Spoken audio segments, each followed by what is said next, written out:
I guess the topic of conversation is ChatGPT Enterprise. Yeah. And is it really enterprise? I'm like air quoting Yeah. enterprise. Like you think of enterprise features like single sign-on, Yeah. and a compliance engine, and reporting, and granular controls.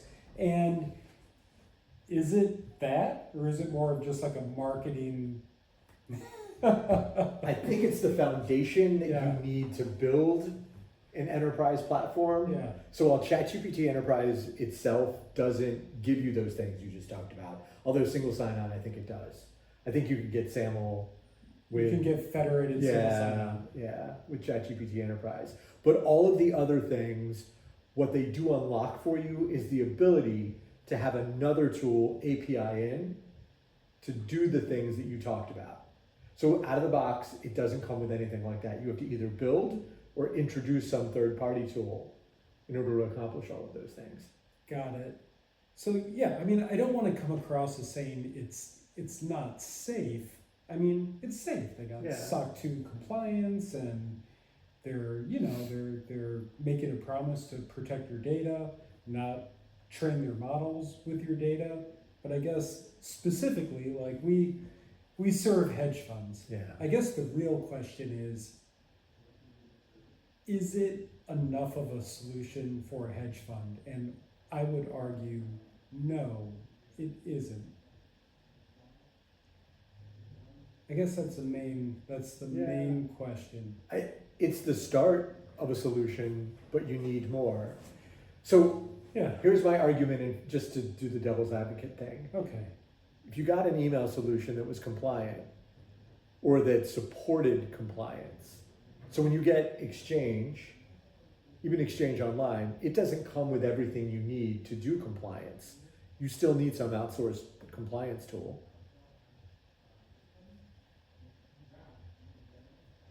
So the email system itself isn't a compliance platform. Yeah. But The they email system get is like global relay just- to yeah. make it compliant. Sure, Yeah. some service like that. So I think that's the aim of ChatGPT Enterprise, is to give you a foundation on which you can bolt on other solutions to deliver a compliant solution. That said, what you don't get with ChatGPT Enterprise is things that I think are really important with a compliant solution. I think you could build all of this.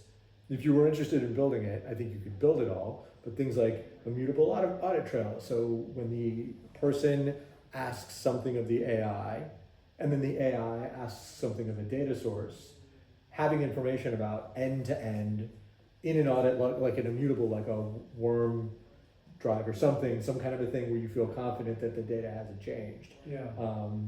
The AI was asked a question, the AI interfaced with this outside data source, the data source returned this, the AI used that to craft a question and then delivered it to the user. I do think that you can build something to accomplish all that with ChatGPT, but I don't think that something like that exists right now. Like really, I don't think that end-to-end immutable audit trail for data sort of auditing exists. I mean, I guess if I think about it, based on some of the questions I've gotten from clients, from my experience, when I think of a compliance tool, I feel like the analogy I would make here is like the way people talk about ChatGPT Enterprise and compliance, almost like post-trade compliance, right? You can connect it downstream into global relay and those systems, so they do that aspect of the compliance, right, part.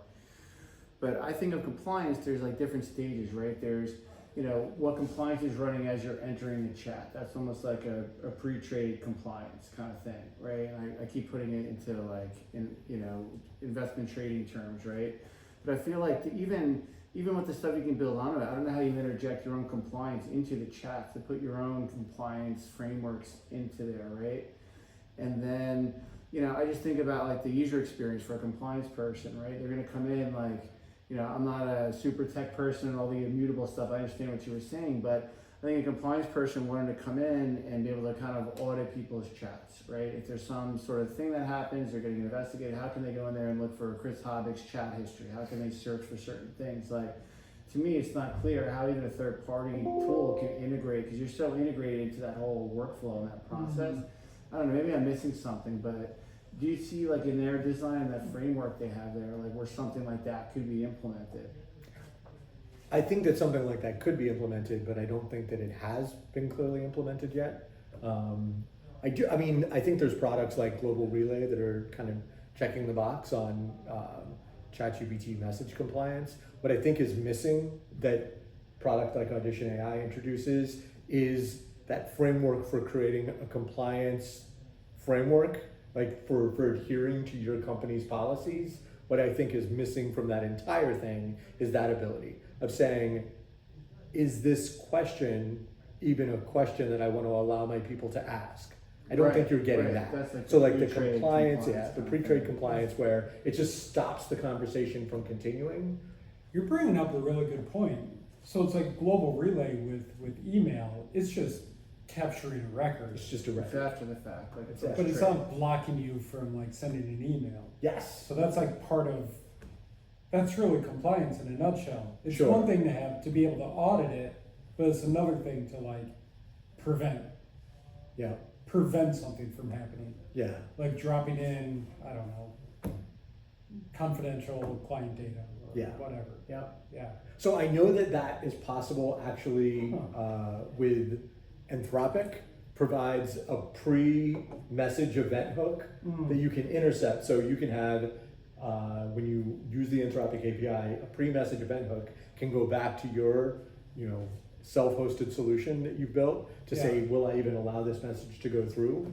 The last time I checked, it's possible it's evolved since I checked, but the last time I checked the Open API, Enterprise API, a pre-message event hook wasn't there. So you couldn't support blocking a message from ever even being asked to the AI. Got it. You can create an audit trail of things that have happened. Yeah. And realistically, I think that when compliance starts to hit AI heavy, it's going to begin with auditability. It's going to begin with when this person asked this question and the AI told them that. Yeah. How did that happen? I think that's going to be what regulators focus on in the very beginning. Personally, that's what I think is going to happen. But one of the reasons that we built the rule system into Audition so that a compliance person can say, don't even let my people have a conversation about this or these data sets or different things, is because I think that there's a difference between what's required by the regulators and what companies are going to want. Yeah. Right. I mean, all the sales calls that I do, people say we're doing compliance better than anyone. I think it's a fair statement just because no one's ever compared us to anything else. But I guess you built Audition AI before I joined you. So like how did you come up with it? Like what was the that's actually easy. Yeah. We built Audition as an internal tool in response to our need to have our people be able to put client and internal proprietary data into an AI chatbot system and not have to obfuscate. So when ChatGPT first came out in November of 22, my people were using it to do things like draft a customer service message. And they would take out the customer name and the product name and their name and our company name and give to ChatGPT to say, hey, please clean up this email for me. And then they would have to copy that and then put all the names, the identifying information back in. And so we said, what if we could just build a thing where we didn't have to do all of that? It was important to me to, number one, to know how the people were using the product, to have the ability to go back and run reports and say, this is how we're using it, not just from a compliance standpoint, but from a, how do we make this better? Like data helps us make things better. So as a company, how do we improve our AI experience? One of the ways of doing that is knowing how people are using it. And then number two, I was really excited about Azure. Back then it was called Azure OpenAI. Azure OpenAI had a compliance framework. And we said, this is great. We're going to use this for our tool because it's free. Not free as in it didn't cost money, but free like we don't have to develop it. Yeah. And anything we don't have to develop that we can trust somebody else for is awesome. And we started using it and it was just terrible. It didn't really help me with any kind of pre-message compliance that I wanted. It only satisfied like three things. Will this help me cause harm to others? And it was just like 0 to 10. Will this help? Like it was sensitivity, like rudeness, or I don't know, like cultural sensitivity. There was a slider for 0 to 10. Like there were like 3 sliders that didn't do anything for me, and there were a couple of things that I wanted at the time. One of the things that I wanted is to prevent people from just using it to talk politics, because that was like a hot topic at the time. Politics were a big deal. So we wanted to have a rule like prevent talking about politics, because I didn't want to waste AI tokens just, talking political stuff. Anyway, so we set up some rules like that, but that was the original thing. So we wanted to have a rule system that allowed us to do things like enforce our actual company policies. And so that's the reason that we built it the way we did. Got it. And then customers started asking about data loss prevention and having more than just a generative AI rule set, which is why we added the DLP rule sets, which are pattern matching. And they're, it's pretty simple stuff. Look for a credit card number, look for an account number, look for a social security number, and block that. Yeah. So that was the next layer that we built. Interesting. And when you combine those two things, you really can have an infinite number of rules for pre-message and then what the AI is actually allowed to ask of its data sets. If you have too many rules, Yeah. is that going to affect performance? It will. Not the deterministic rules. So the DLP, the data loss prevention rules, you could have 50 rules, Yeah. and they just run in a half a second, like not even a half a second, it's a millisecond. They're very fast. Yeah. All of the generative AI rules, it asks an AI the question, does this question or this response break this rule? And so that takes some time. So you'll notice when you ask Audition AI a question, when you get the little bubble that says, I'm thinking, then it will say running message compliance. Yeah. That's when it's checking the compliance rules. Yeah. And the more compliance rules you have, the longer that will take. Got it. Well, for most people, they don't have a ton of rules. Yeah. Most people don't have a ton of rules. And then we have a feature that clients have all shot down, but I think it would be a cool feature, which is to allow the AI to get the message, get the question, even before compliance is run. So do those things in parallel. Yeah. Ask the compliance system a question, and then also ask the AI the question, Yeah. and have both things working at the same time. And both things have to, you have to get compliance approval before the user can start getting messages. But our clients that heavily rely on the compliance platform have said they don't even want that message to start querying other data sets if it doesn't meet the compliance requirements. And so we haven't introduced that feature, but I think it'd be a cool feature. I might do it anyway at some point, but right now the clients that are relying on compliance have said they wanted to ask the compliance questions first, then release it to the AI that does the work. I just got schooled on compliance. Yeah? It's good. I didn't think I could learn anything more about it, but I just did. I was just thinking about like the workflow stuff we were talking about earlier, and I just, from my background, I keep putting like the, investment compliance tool kind of lens on it, right? I think a lot of compliance officers think of how compliance works in systems a certain way, and you're talking about the hook that Anthropic has that's, you could do something outside of that whole process, right? And I'm thinking, playing it forward, right, the way I saw compliance evolve in the investment process and how it could theoretically evolve as FINRA gets more, mature with their stance on it. Investors are going to start wanting to ask for more things. Companies are going to start coming up with their own guidelines and things like that. And I think of a compliance workflow, right? We talked about earlier, right? There's like the pre-trade compliance check, post-trade compliance check. Sometimes there's an intra-trade compliance check, right?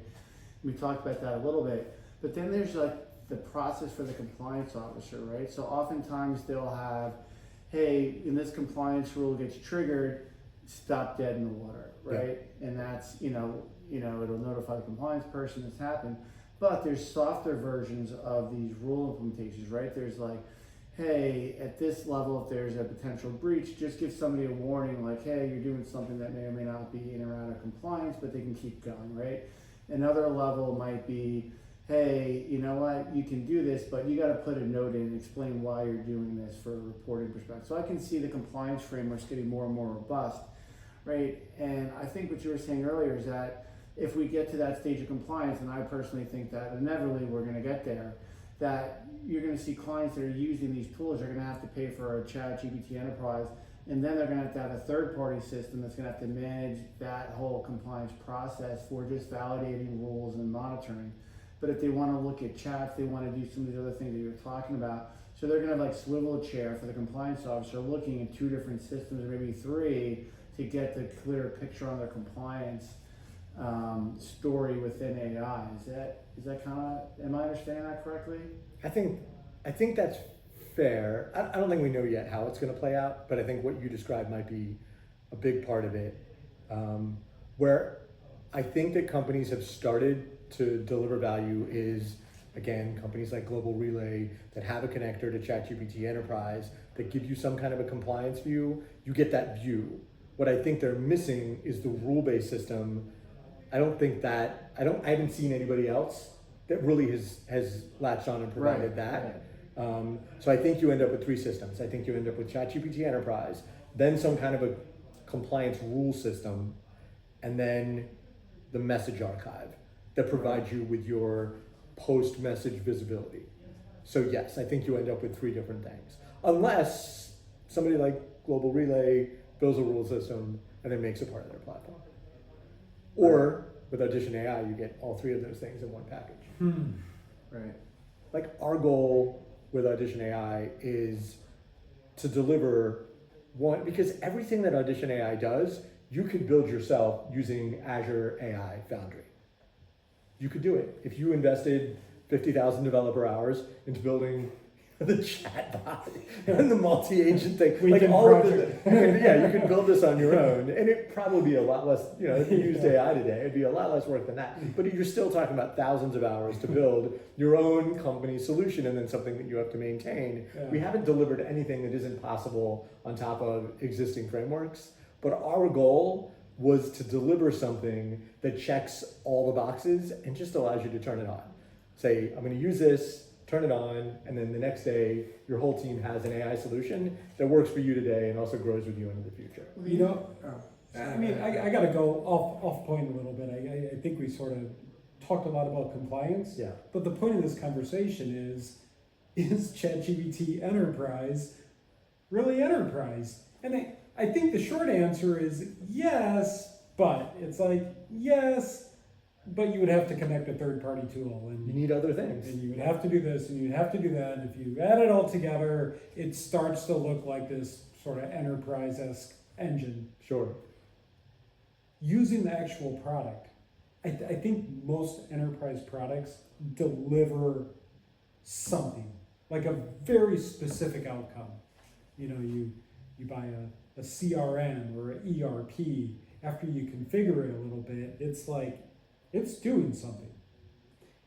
And ChatGPT is like a blank slate, yeah. I guess. I mean, it's like, you gotta be good at prompting. There's not these pre-built workflows, agents, personas. It's all stuff you can build, but it's like, it doesn't feel like a solution that was built for your business. Do you think that's fair? I think it's more like a platform that gives each person their ability to build their own things. I think that's what it is. But do you think anyone's like building or just using it to chat with? And I think most people are just using it to chat with. Just to chat. Yeah. To summarize things. Yeah. To make a first draft. Yeah. To do that kind of stuff. Yeah. But then not much more than that. I don't think most people that I know that are using ChatGPT Enterprise aren't using it to accomplish something agentic. They're not using it like a... Well, what do you mean by that, agentic? Like using one of their connectors and connecting to your Gmail? Sure.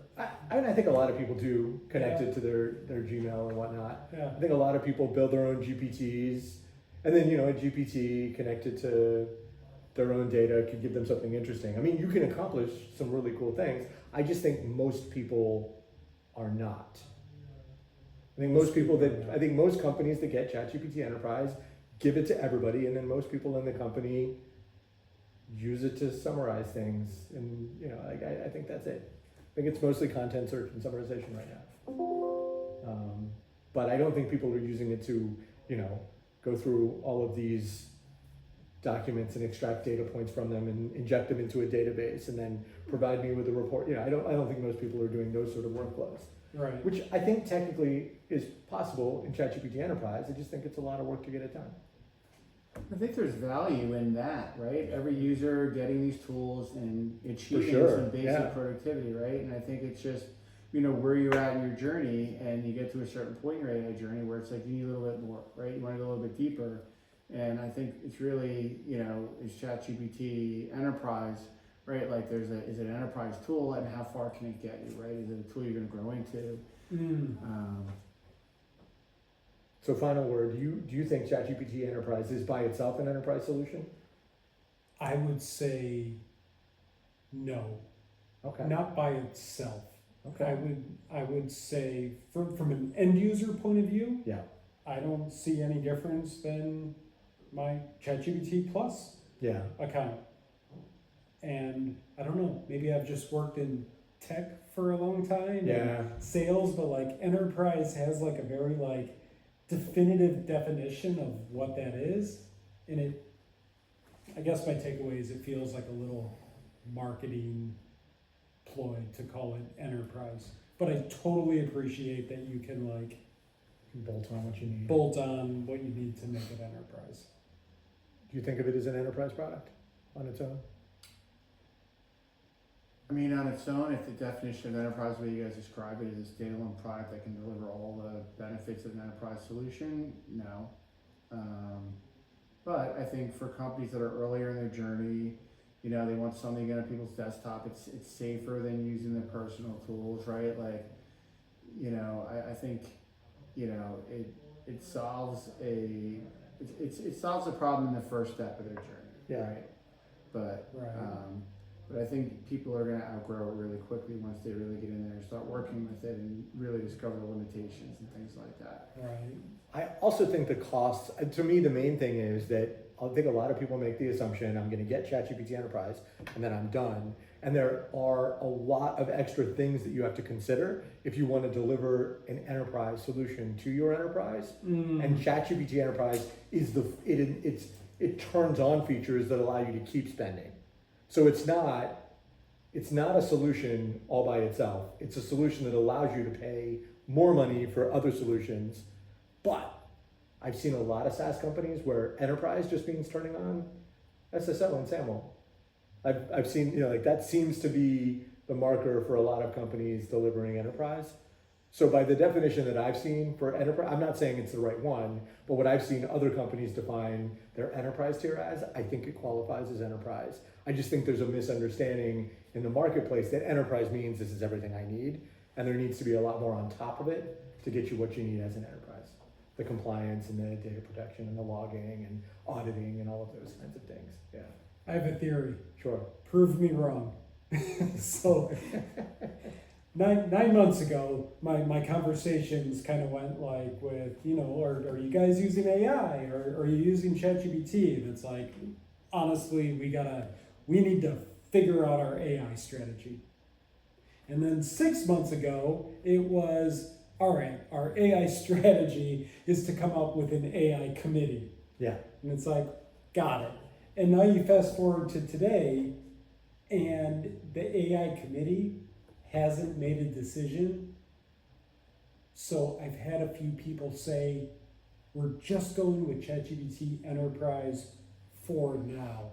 And I think that an important word is for now. Yeah. Like it's not their solution.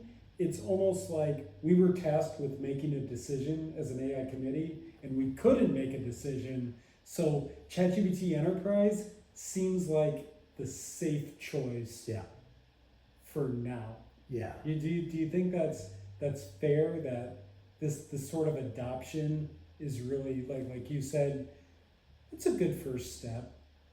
Instead of people doing the shadow IT, shadow AI, just using their own personal ChatGPT, at least the company kind of has it in-house. But it's not like the solution. Yeah, I mean, I feel like it's something they can roll out to the whole organization, right? They mitigate the risks of the personal, right, solutions, things like that. And it's, is it the best solution or is it the good enough solution for now, right? And I think too, it's like the knowledge of the buyers, right? It's like they don't know what they don't know yet, and I think that scares them. And I think they're hesitant to they think they're making a big decision by picking, something like Audition or Blue Flame or Hedge or one of those other guys because they feel like it's a big commitment. But I think I keep thinking back to this AWS conference, and one of the panels was talking about adoption of AI tools, and they were talking about just don't be afraid to experiment. Get out there because you're not going to know what you like and don't like until you get out there and experiment. So I feel like this is a good next step for folks if they want to experiment with stuff and learn, right? But yeah, it's good. The biggest organizations that we've seen, we've even seen, like we have a slide in our deck that lists the big orgs that have banned ChatGPT, even ChatGPT Enterprise. Yeah. There's at least one company on that slide, I won't say the name, but at least one company on that slide that banned ChatGPT Enterprise and then rolled back that ban. But they still have a data protection policy that prevents their employees from putting any highly proprietary data into ChatGPT, even with an enterprise solution. But I think ChatGPT Enterprise right now is kind of like, remember a long time ago they said you don't get fired for buying IBM? No one got fired for buying IBM. Sure. Yeah. So there's 1 billion users on ChatGPT. Yeah. Like people like ChatGPT. It's an excellent product. It's a really remarkable innovation. So I think people right now consider it the safe choice. That I think is the reason beyond. All the other reasons is they can check a box, they can say it's enterprise. Maybe a lot of people don't realize there's a lot of extra work to making it a true enterprise product. But it feels like the safe choice right now. I do think for those companies, there's not a lot of protection around how you connect your company data. And I think that's the next thing people are going to start learning with ChatGPT Enterprise. Your users can just kind of connect it to whatever they want. And I think that's going to be the next learning curve for the industry around ChatGPT. I personally think there's a bunch of people that are trying ChatGPT Enterprise right now that probably previously tried something like Copilot, and maybe they didn't have the best experience with Copilot, so they thought, I'm just going to try ChatGPT Enterprise now and see how it goes. Yeah. So I think that's the cycle that we're in right now. It's interesting. If you took away my ChatGPT, I would be upset. Okay. But I use Audition AI for work more than ChatGPT. Okay. And I work more than anything. Yeah. So it's like, I actually have several AI solutions, but I've just sort of found with the development of like all of our different connectors that by default almost, I'm using Audition AI as my AI tool 80% of the day. The thing that makes Audition an enterprise solution for me as a user is the fact that I come in every day and I know what to expect from it. I have established prompts and established models and established data, and there's a consistency that's delivered that doesn't leave me frustrated by change. I came in a couple of weeks ago and booted up ChatGPT, and my only model was 5. Yeah. And that happened for a week. Even though I paid for it, I only got 5 for some amount of time until enough people complained that there was a setting in my settings that I could, restore legacy models. But Audition AI delivered the same day, actually faster than ChatGPT. Audition AI gave me ChatGPT 5. Yep. And I still had 4.1 and all of my personas that I'd set up and my orchestrations that I'd set up to do things. Those just kept delivering, and they do continue to deliver reliably every single day, and they don't waste my time figuring out new BS. I don't have to learn the personality of a That's a great way to put new it. model. Yeah. Because like I didn't make a conscious decision of Right. like I'm gonna wean myself off ChatGPT and start using Audition. It was like it just happened. Yeah. And then I kind of realized it looking back in the rear view mirror of like, holy crap, like I haven't used ChatGPT once today and it's 4 p.m. This is insane. I've kind of just been in Audition all day long. Like when did that happen? It's enterprise stability versus enterprise features. So ChatGPT is a consumer grade product. They change on a dime. They're constantly changing the system prompt. So you ask a question today that you ask tomorrow, you're going to get a different answer. Yeah. Ideally, you're going to get a better answer, but the key for me is the answer is going to change because they're improving things. But with Audition, I control the system prompt. So it doesn't change. So the downside is if I want a different answer, I have to change the system prompt. Right. That is the downside. I have to change something. I have to change the model. Yeah. I have to change the system prompt. I have to do something like that. But the upside is I get the enterprise consistency, that stability. Right, that's a really good point. In Microsoft, I pay for enterprise licenses to things so that I can do things like I have certain users that don't like change, and they get version or feature releases less frequently than other users. So making those choices are things that I think maybe will eventually come to ChatGPT. It's interesting. Good conversation. I learned a lot. Yeah. Okay. Guys, audition-ai.com. It's worth checking out. It's the only AI solution built for hedge funds. There you go. Yeah. There you go.